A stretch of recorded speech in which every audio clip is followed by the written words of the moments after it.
Hi everyone, and welcome to today's video on variables and evaluating one-variable equations. So, what is a variable? A variable is a letter that represents an unknown number. They're commonly represented by letters like x, y, and z.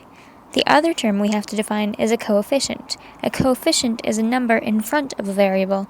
This tells you how many multiples of that variable there are. For example, 3x is 3 times x, also known as x plus x plus x, because multiplication is repeated addition. A number that doesn't have a coefficient, like x, has an implied coefficient of 1, so we don't write it, but there really is a coefficient of 1 in front of it. Now let's look at some equations. Suppose we have the equation x plus 2 equals 3. How do we solve for x? Well, we isolate like terms, which means we make all of the numbers we know go on one side of the equation and all of the numbers we don't know, or the variables, go on the other side. So to do this, we subtract 2 from each side, giving us x equals 1. Now, to check that, we plug the value of x equal to 1 back into the equation. On the left side, we have 1 plus 2, which is 3, which matches the right side, so this is correct. Let's do one more example.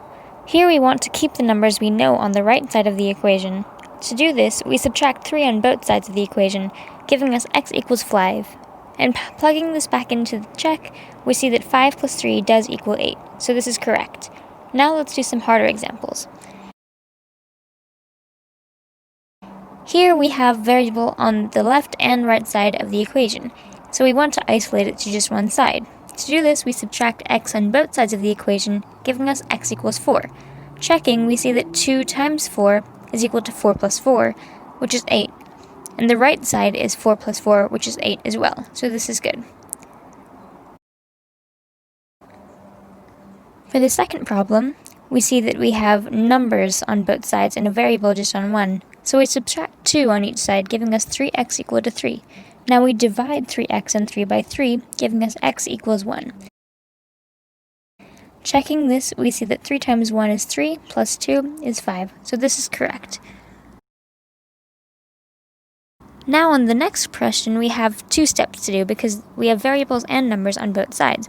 But using a similar process, we subtract 2, which gives us 2x equals x plus 4, and then we subtract x, giving us x equals 4. And when we check this, we see that both sides of the equation end up equaling 10, so this is correct.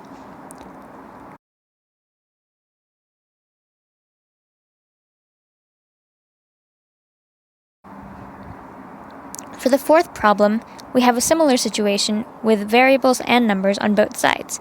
Subtracting 2, we get 3x plus 5 equals 6x, and then subtracting 3x on both sides, we get that 5 equals 3x over 3, which means x equals 5/3. Plugging this in to both sides of our original equation, we get 5 plus 7 and 2 times 5 plus 2, which both turn out to be 12.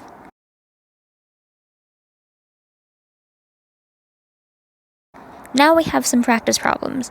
I'd like you to do these on your own, but as we are talking, the solutions are appearing on your screen.